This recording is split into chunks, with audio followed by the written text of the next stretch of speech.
안녕하세요. 반갑습니다. 일상에 오니까 너무 기분이 좋고 감사하고 특별합니다. 우리 8월 30일 날 예배인데 우리 옆 사람에게 환영 인사를 짧게라도 나누시기 바랍니다.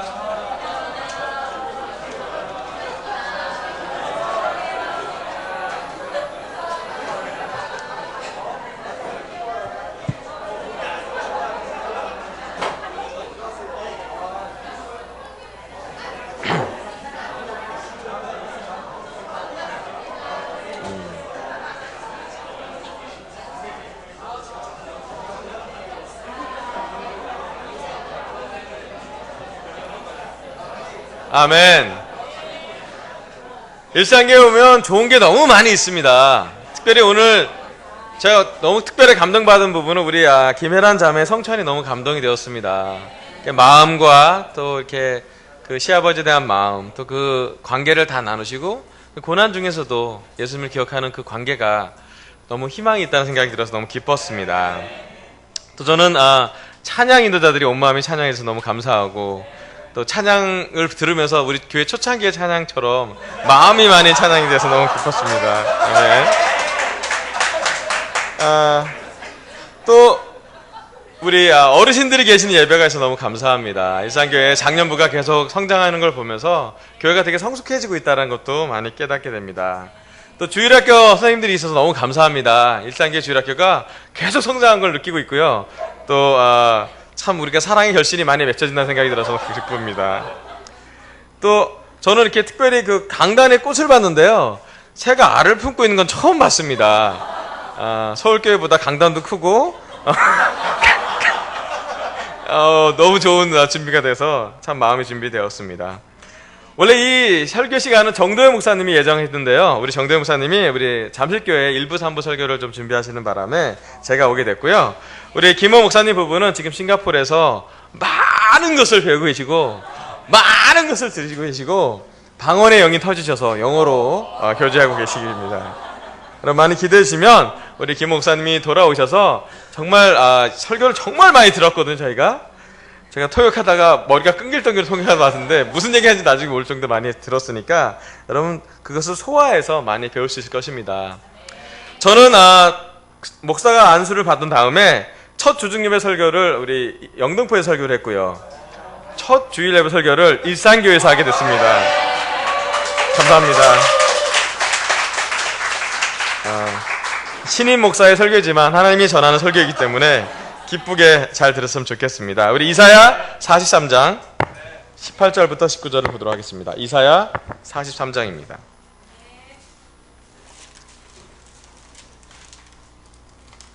제가 어제 싱가포르에 도착을 해서 많은 준비를 못해서 죄송하지만 그래도 최선을 다해 보겠습니다.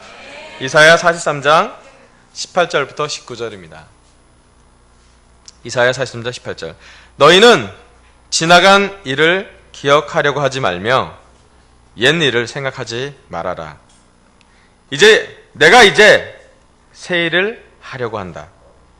이 일이 이미 드러나고 있는데 너희가 그것을 알지 못하겠느냐. 내가 광야에 길을 내겠으며 사막에 강을 내겠다. 아멘. 이 구절은 지난 2주 전에 있었던 우리 주빌리에서 케빈 목사님이 마지막 했던 성경 구절이었고요. 또 공교롭게도 싱가포르의 전세계 국제 목회자 모임에서 우리 샘 랭이라는 우리 교회에서 가장 올드 크리스찬인 교사님이 시작할 때 했던 그 설교 구절이었습니다. 사실 이 구절이 연결된다라고 저는 생각이 들었어요. 제 마음에 깊이 와 있는 구절이기도 하고요. 하나님은 우리에게 옛일을 기억하지 말라고 하셨습니다. 물론 옛일에 우리가 영광도 있고 예전에 과거의 실패와 고난도 있음을 우리가 알고 있습니다. 우리가 그것을 잘 기억하고 있습니다. 하지만 하나님은 2014년 8월 30일 오늘 이후로 새로운 일을 하려고 하십니다. 우리가 주빌리 때 배웠던 많은 설교와 또 제가 싱가포르에서 배웠던 많은 설교의 핵심은 하나님이 하셨던 일과 이제부터 하나님이 하시려는 일에 대해서 배우게 되었습니다. 하나님은 광야의 길을 내겠다고 하셨고 하나님은 사막에 강을 내겠다고 하셨습니다. 우리의 하나님은 오늘 저의 설교를 통해서 주제가 내가 광야의 길을 내겠으며 사막에 강을 내겠다는 주제로 설교 말씀을 전하게 하고 계십니다.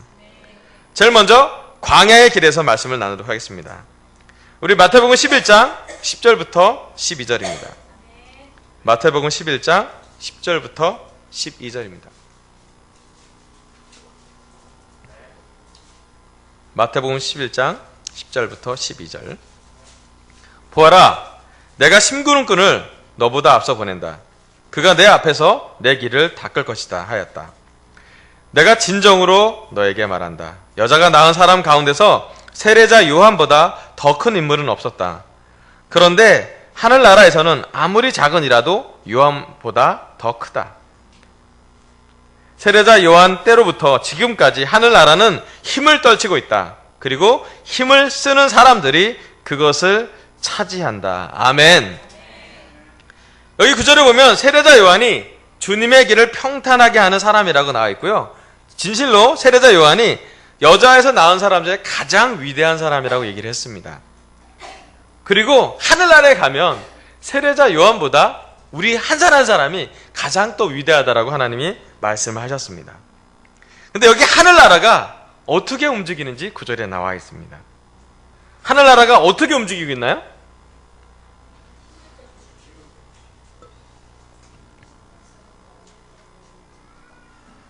여러분 이 구절 들어본 적 있죠? 하늘나라는 힘을 떨치고 있다. 조금 원어로 가까이 보면 힘이라는 게 포스거든요. 포스. 그게 넘친다는 표현을 쓰고 있고요. 히브리어로 좀 가까이 들어가면 하늘나라는 폭행을 가하고 있다. 원어로 그렇게 봅니다. 폭행을 가하고 있다. 그리고 힘을 쓰는 사람들이 그것을 차지한다고 써 있잖아요. 원어로 또 보면 폭력을 행사하는 사람이 그것을 약탈한다. 조금 더 구체적으로 더 진실하게 들어가면 폭력을 행사해서 약탈해온 것을 다시 되찾아오다 라는 게 원어입니다. 하늘나라가 이렇게 움직인대요. 어떻게 움직인다고요? 폭력을 행사하여서 움직인대요. 그리고 약탈해 온 것을 폭력으로 끄집어 오는 것이 하늘나라에 들어오는 것이라고 합니다. 이것은 무엇을 의미하냐면 우리가 하나님의 나라에 갈 때 온 마음과 자연스럽지 않다라는 거예요. 요즘 우리는 어디에 힘을 쓰고 계십니까? 우리의 에너지는 어디에 집중되고 있습니까? 때로 우리 주빌리 이후에 여기 있는 일상교회 제자들은 사탄한테 폭행당하지 않았습니까? 제가 서울에서 싱글을 섬기고 있는데 주빌리 끝나자마자 지금까지 전화를 받으면 대부분 나는 사탄한테 이런 폭행을 당했어요. 이런 설교입니다. 이런 내용을 했었습니다. 저는 이게 문제가 있고요. 저게 문제가 있고요. 주빌리 이후에도 이 문제가 그치지 않네요. 많은 것을 배웠고 영적으로 배웠지만 사탄이 우리에게 주는 폭력을 생각해 보십시오. 여러분 이 방 바깥에 나가자마자도 문제가 생길 수가 있고요. 직장에 가면 우리를 가만 내주지 않습니다. 가정에서 재정적으로 육체적으로 또 건강적으로 사탄은 우리에게 많은 폭력을 행사합니다. 그래서 사탄은 우리가 사탄의 종이 될 수 있도록 여러 가지를 시험하게 합니다. 하지만 제자인 우리들은 다시 폭력을 행사해서 사탄을 가격해서 사탄한테 빼앗겼던 우리의 마음들을 찾아옵니다. 그것은 자연스러운 것이 전혀 아닙니다.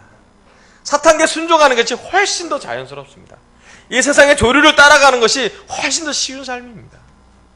우리의 제자의 삶은 사탄에게 폭력을 행사해서 하늘나라를 차지하는 사람으로 사탄 것을 약탈해 와야 될 정도의 마음을 가져가야지 가능한 것입니다.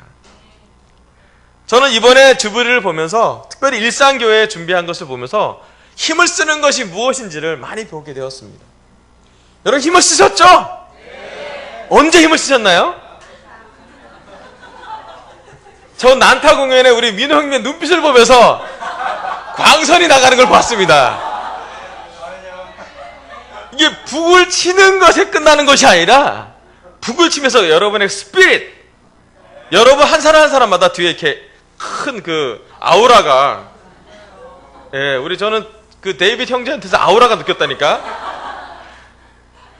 이 한국 3년 만에 열리는 주빌리를 시작하는 오프닝 무대에서 그 까만 그 암전에서 여러분의 빛이 들어갈 때, 여러분의 그 북을 쓸 때 저는 심장이 두드리는 걸 느꼈어요. 왜 그랬냐면 여러분이 힘을 썼기 때문이죠. 여러분이 난타 공연 준비한다고 엄마가 북을 칠 때는 아빠가 애를 봤을 것이고요. 그죠? 시간과 공간과 에너지를 투자해서 한국 그리스도 교회의 전체 주빌리의 시작을 아주 크게 했습니다. 저는 여러분이 정말 사탄한테 폭행한 정도로 사탄한테 약탈의 어떤 감동을 우리에게 가져왔다고 저는 믿습니다. 너무 잘했어요. 너무 자랑스러웠어요. 그리고 케빈한테 설명했죠. 이게 우리나라의 공연이라고. 일산의 공연이 아니라 우리나라의 공연이라고 얘기해요. 일산이 뭔지 잘 모르잖아요. 두 번째 제가 또 감동받았던 거는 여러분의 그 도미노 퍼포먼스라고 얘기해야 되나요? 행사를 보면서 또 감동을 너무 받았어요. 이거를 준비하려고 진짜 전 교회 제자들이 다 도미노 하나씩 올려놨겠구나. 그 너버지 만드니까 자로 다 돼갖고 그 도미노 한 번을 밀어서 넘어지는 그 장면을 보고 박수를 치는 여러분을 보면서 정말 힘을 쓰셨구나 라는 생각을 하게 됐어요. 정말 주비를 준비하면서 한 사람 한 사람 모두 이 방 안에 있는 모든 일산 제자 그리스도 교회 형제자매들이 한 가지 한 가지를 마치 그 도미노의 그 한 가지 그 블럭을 쌓듯이 준비하는 걸 보고 와, 정말 놀랍다라는 생각을 했어요. 오히려 제가 서울교회 출신인데 좀 이렇게 수줍을 정도로 너무 일산교회가 준비를 잘했다는 생각이 너무 들었습니다. 여러분, 이렇듯 우리에게 감동해주는 많은 영적인 일들은 힘을 떨치고 있는 하나님 나라에 힘을 쓰는 사람들이 들어갈 수 있는 것입니다. 그냥 쉽게 하루를 살고 그냥 편하게 사는 사람이 제자의 삶이 아님을 알고 있습니다. 우리는 사탄에게 빼앗겼던 우리의 가족들, 우리의 잃어버린 마음들, 또 우리의 잃어버린 꿈들을 찾아서 약탈해 와야 합니다. 그것이 바로 광야의 길을 내는 것입니다. 아마 우리 인생이 광야처럼 생길 때가 너무 많아요. 아름다운 곳이 아니고 풀 한 폭이 잘 나지 않는 광야 같은 것이 우리의 마음일지도 모르겠습니다. 하지만 하나님은 우리 마음에 길을 내십니다. 저는 길에 대해서 좀 생각을 묵상을 해봤어요. 길이 뭔가? 여러분, 길이 뭐예요?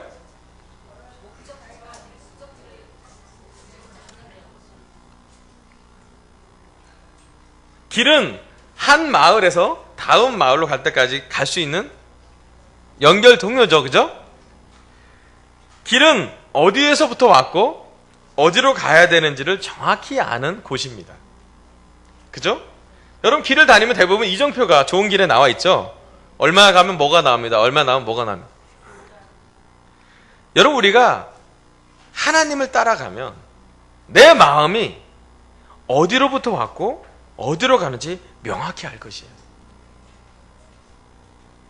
여러분, 광야의 길을 내는 것이 얼마나 어려운 일인지 알겠습니다. 그렇지 않아요?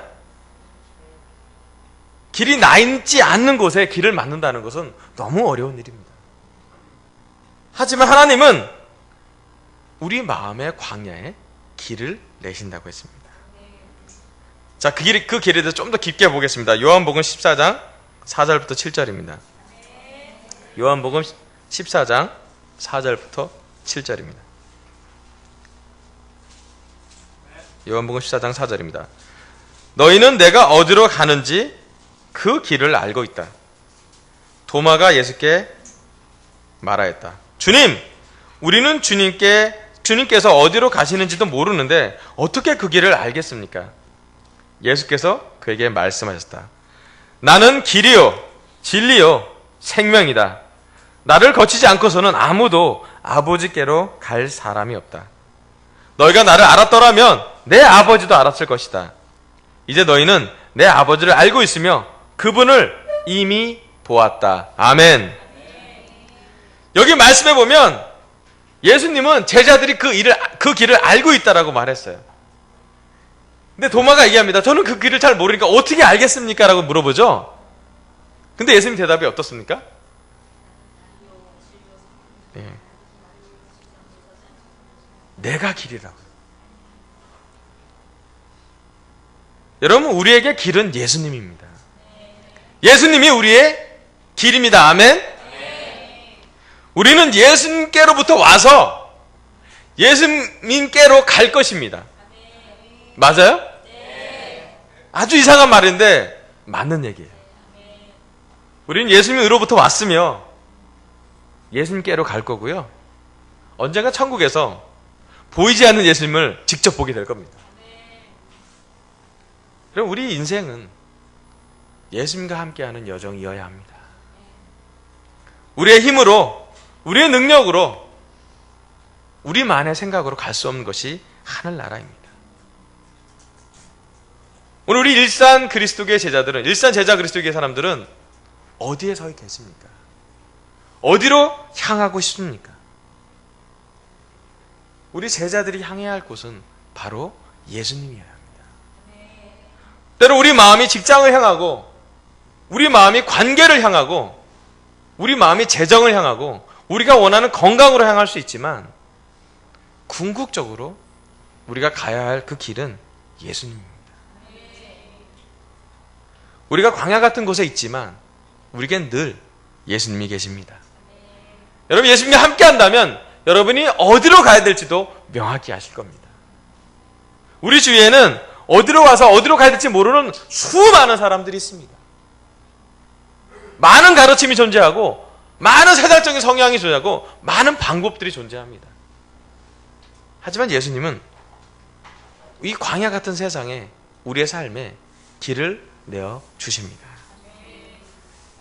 여러분, 제가 너무나 기도하는 것은 우리 한 사람 한 사람이 예수님이 우리에게 주었던 그 길을 따라 사는 것이 우리의 꿈입니다. 아멘. 여러분, 예수님이 여러분한테 주었던 그 길을 찾으시기 바라고요. 그 길을 찾았다면 그 길로 담대하게 걸어가시기를 바랍니다. 아멘. 두 번째는 사막에 강을 내자입니다. 시편 1편 1절부터 3절을 보도록 하겠습니다. 시편 1편 1절부터 3절입니다.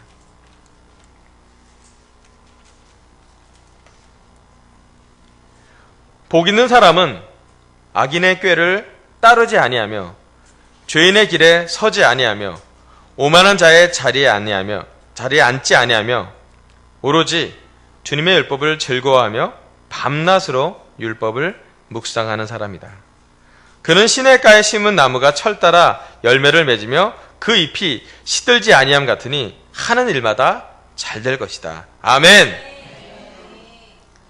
여러분, 이 구절을 딱 보면 어디가 가장 많이 눈에 들어오세요?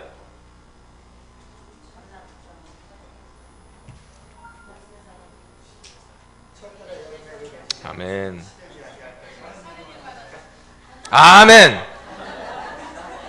저는 거기에 꽂혔습니다. 하늘마다 잘 될 거래요. 네. 하늘마다 잘 될 거라고 꽂히는 사람은 잘 안 됐던 경험을 한 사람은 그걸 느낄 수 있어요.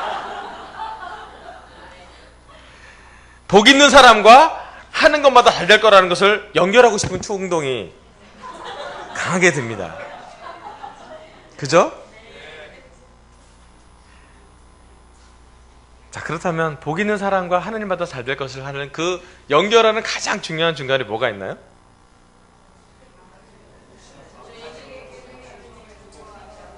예. 죄인의 길에 서지 아니하며,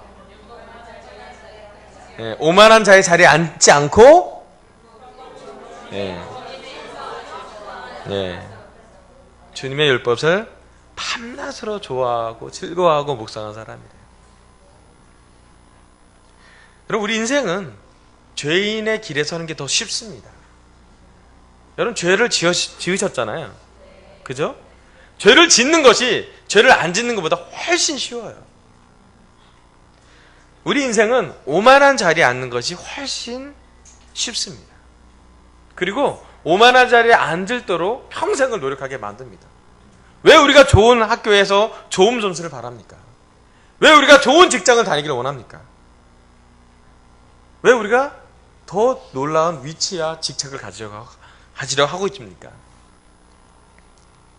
이 세상은 오만한 자리를 늘 만들어 놓았습니다. 시스템적으로 만들어 놨어요. 그래서 우리 인생은 쉽게 죄를 짓게 되고 쉽게 교만하게 되는 것이 우리의 인생이 됩니다. 하지만 하나님은 말씀하십니다. 거기 있지 말라고요. 대신 주님의 말씀을, 율법을 밤낮으로 묵상해서 하나님마다 잘 될 분위기가 있다고요. 시냇가에 심은 나무가 철 따라 열매를 맺으며 그 잎이 시들지 아니한다고 했습니다. 여러분, 혹시 우리 마음이 사막 같지 않습니까? 왠지 메마르시지 않습니까? 마음이 가끔 무미건조하다는 느낌이 들을 때가 있죠. 주빌리는 너무 좋았는데 2주만 지나도 그죠? 사막의 특징이 그렇습니다. 물을 줘도 금방 없어집니다. 그죠? 여러분, 사막에 강이 나려면 어떻게 됩니까?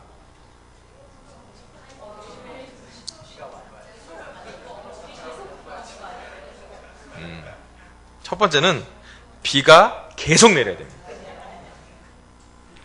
하루만 내리고 맑아버리면 다 말라버립니다. 그죠? 매일 비가 내려야 됩니다. 그리고 그 빗물을 저장할 수 있어야 합니다. 그죠? 그 세 번째는 빗물이 저장하면 흐르게 됩니다. 그게 시냇가가 되죠. 시냇가가 점점점 많아지면 나중에 시냇가가 모여서 강이 됩니다. 사막에 강을 낸다고 하는 하나님의 말씀은 이것을 다 포함하는 것입니다. 비를 주는 것도 하나님이고 비를 저장할 수 있게 하는 것도 하나님이고 비가 모여서 시냇물을 일으키게 하는 것도 하나님이고 강을 만드는 것도 하나님입니다. 또 그 강이 모여서 나중에 바다가 되지요. 자, 우리가 하나님마다 잘되고 복이 있는 사람이 되려면 우리는 매일 비를 맞아야 합니다. 우리 마음이 사막 같은 사람이라면 우리한테 가장 필요한 건 매일 하나님의 말씀을 묵상하는 것입니다. 어느 정도로 묵상해야 되냐면 내 마음이 젖을 때까지, 내 마음이 촉촉해서 하나님의 말씀을 아주 부드럽게 받아들일 때까지 우리는 말씀을 묵상할 수 있어야 합니다. 때로 우리가 말씀을 묵상하는 시간이 너무 적어서, 우리가 기도하는 시간이 너무 적어서 우리의 마음을 보지도 못하고 달려나갈 때가 너무나 많습니다.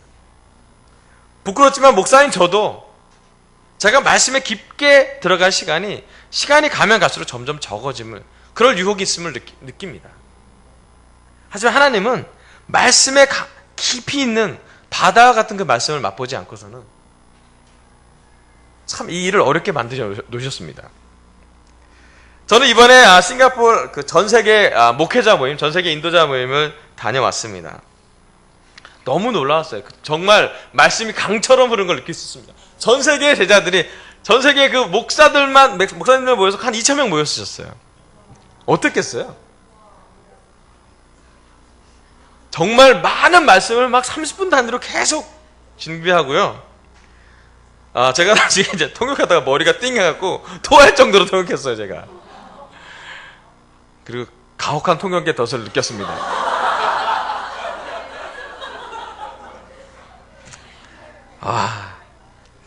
나중에 여러분 이제 우리 김호 목사님 오시면 시리즈로 설교할 거 너무 많으실 거예요. 설교 되게 좋았고요. 또 교재도 너무 좋았습니다. 아마 우리 한국교회가 앞으로 어떻게 나가야 될지도 아주 명확하게 우리 방향을 준비해서 왔습니다. 저는 말씀에 강의하는 걸 보고 왔습니다. 그 중에 한 지류가 뭐냐면 과격한 삶에 인터뷰하는 시간이 나왔어요. 세 분이 이제 인터뷰를 했습니다. 원래 두 분이 나고 한 분은 이제 인터넷으로 인터뷰가 됐는데, 첫 번째 분이 누구냐면 사이저스 필립이라고 인도 벵갈로 교회의 목사님이 나오셨어요. 그 벵갈로 교회는 인도가 대부분 힌두교잖아요. 그래서 거기는 아직도 세례를 받으려면 지분을 떠나야 됩니다. 만약에 자매가 세례를 받으면 매를 맞습니다. 가혹행위를 당합니다. 왜 그러냐면 이거 아시잖아요. 집에서 내놓게 됩니다. 결혼도 못합니다. 많은 사람들이 매를 맞고 제자가 됩니다. 근데 이 사람은 우리 사이드 스필립이라는 형제는 말씀을 전하잖아요. 말씀을 전하면 불법이기 때문에 감옥에 갇힙니다. 또 감옥에도 너무 많은 매를 많이 맞았대요. 그게 들으면 너무 마음이 아프잖아요. 사람들이 그냥 때리는 게 아니라 한 10명씩 둘러서서 막 때린대요. 너무 마음이, 나는 그게 들으면서 이게 지금 내가 들은 게 맞나? 그러면 그 얘기 쉐어링하면 이렇게 반응이, 우와! 이렇게 반응을 해요. 그래서 감옥에 가서 어떻게 지내냐 했더니 우리는 매를 맞고 그날 밤에 그 간수가 다 나가고 나면 매를 맞은 형제들이 모여서 찬양을 한대요. 저 그걸 보고 사도행전의 모습이라는 생각이 들었어요. 와, 그때 그 찬양이 그 안에 있는 그 감옥 안에 있는 다른 사람을 다 듣게 한대요. 심지어 감옥 안에서 성경 공부가 시작된답니다. 그래서 감옥에 나오자마자 출소하자마자 그 서역국 받던 남자가 세례를 받았대요. 놀랍지 않습니까, 여러분? 제 마음이 이렇게 눈물이 이거 뭐 토익하다가 갑자기 빵 터졌어요. 두 번째는 이제 사덱 리즈르라는 형제인데요. 이 형제는 이제 런던에 이제 제자인데 왜 런던에 가 있냐면 레바논 교회에서 축출을 했어요. 레바논 아시잖아요. 여기 이제 이슬람 배경에 있는 제자가 된대요. 이 형인데 너무 핍박이 많았고 그 차에 테러가 당했어요.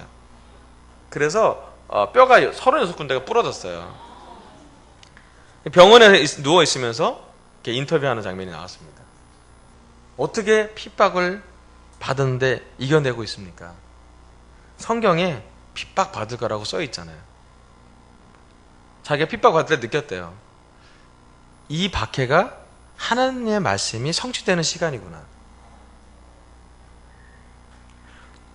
저는 서울에 있으면서 고난을 좀 당하면 내가 죄를 져서 벌을 받나 보다 생각을 많이 하는데 이 형제는 핍박을 당할 때 하나님의 말씀이 나한테 이루어졌구나라고 느낀답니다. 그 감동을 받았죠. 이 발음도 100% 다 이해 못한 게 이 레바논 사람이 하는 발음이에요. 영어 발음. 한국 사람이 영어 발음도 만만찮은데 그쪽 발음은 더 어려웠어요. 세 번째는 이분도 대단해. 프란시스 다스라는 형제인데 이 형제는 어떠냐면 아프리카의 아비잔 교회 목사님이십니다. 내전을 4개월 동안 그 아프리카 아비잔이라는 도시에 계속 전쟁이 있는 거예요. 지금도 보시면 아시겠지만 내정 종식으로 해서 여러 가지 많은 기도를 하고 있어요. 매일 총성, 매일 포성, 매일 시체를 봤답니다. 또 자기 차에서 드신 분도 테러를 당하고 매일 사람이 죽어나가니까 죽은 사람들을 확인하는 것이 이 목사님이 해야 될 일이었대요. 그리고 예배를 드리는 게 너무 어려웠대요. 근데 이 예배에 정말 죽기 바로 직전 사람들이 많이 찾아왔대요. 언제 죽을지 모르니까. 어떻게 죽을지 모르니까. 언제 포가 떨어지고 언제 총을 맞아 죽을지 모르니까 사람들이 모여들었답니다. 이 목사님이 담대하게 말씀을 전했대요. 회개하고 하나님의 말씀을 믿으라고. 와, 감동이 우리 전 세계 교회, 인도의 어느 지역에는 아직도 매 맞으면서 감옥에서 기도하는 형제가 있다고요. 레바논 교회 어디서는, 레바논 어느 도시에서는 하나님의 말씀을 전하는 것이 불법이기 때문에 고통당하는 제자들이 있습니다. 아프리카의 아비잔 교회에서는 지금도 많은 사람이 죽어가고 있습니다. 근데 이 세 사람들이 인터뷰를 하고 난 다음에 사람들이 질문을 했어요. 오히려 이제 미국에서는 불법도 아니고 이런데 좀 마음이 미지근한 사람들이 있는데 어떻게 도와주면 좋겠습니까? 라는 질문을 하면 똑같은 얘기했어요. 우리 인도교회도 마음이 미지근한 사람 많습니다. 단 말씀을 전하는 겁니다. 또 다른 사람 물어봐요. 어떻게 하면 이 핍박받은 데서 믿음을 지킬 수 있었냐고 물어보면 제가 아까 말씀했던 것처럼 핍박 당하는 것도 성경 공부 시리즈에 있답니다.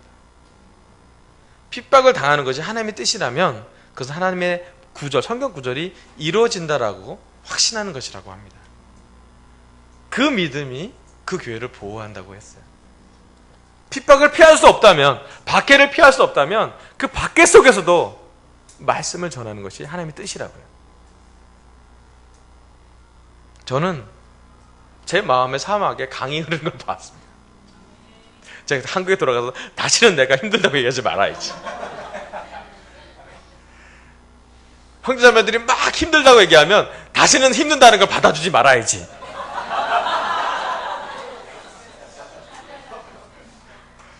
공감은 해주지만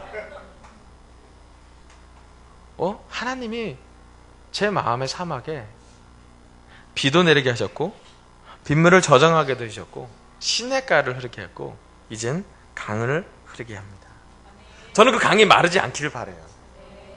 제가 받았던 감동이 제 삶에서 물이 흘러나오듯이, 물이 넘치듯이 많은 형제자매들의 마음속에 영적인 샘물을 주려 하고 있습니다. 물론 우리가 삶이 금방 어렵고 많은 도전으로 제가 압도당하겠지만 하나님의 말씀은 사막에 강을 이루신다는 것을 믿을 것입니다. 여러분, 우리가 작은 우물에 갇혀 살지 않아야 합니다. 어쩌면 서울교회도 작다라는 생각이 너무 들었어요. 전 세계의 많은 제자들을 보면, 전 세계의 많은 형제자매들을 보면 우리가 당하고 있는 고난이 똑같은 것이구나. 그들의 믿음의 싸움을 싸운다면 오늘 나도 내 믿음을 싸울 수 있겠다라는 생각을 하게 되었습니다. 아멘. 우리 제일 친한 제자들한테 부탁드립니다. 여러분 마음에 사막에 강을 내십시오. 하나님의 말씀이 여러분 마음을 촉촉히 젖을 수 있도록 말씀을 묵상하십시오. 어떠한 고난이 하고 어떠한 박해가 하고 어떠한 어려움이 있다 하더라도 말씀을 놓지 마십시오. 그 말씀 안에 하나님의 영이 깃들 것입니다. 오늘 하나님은 저희 입술을 통해 내가 광야의 길을 내겠으며 사막에 강을 내겠다 하시는 말씀을 전했습니다. 첫 번째, 내 마음의 광야에 길을 내십시오. 그 길은 예수 그리스도입니다. 예수님처럼 살고 예수님으로부터 와서 예수님께로 가는 것이 우리 제자의 삶입니다. 아멘. 내 마음의 사막에 강을 내십시오. 사막 같다면 말씀이 여러분의 마음을 다 젖을 수 있도록, 여러분이 정말 시냇가에 맺은 나무가 될 수 있도록 복 있는 그런 마음, 복 있는 사람의 마음으로 담길 가르며 설교를 마치도록 하겠습니다. 아멘.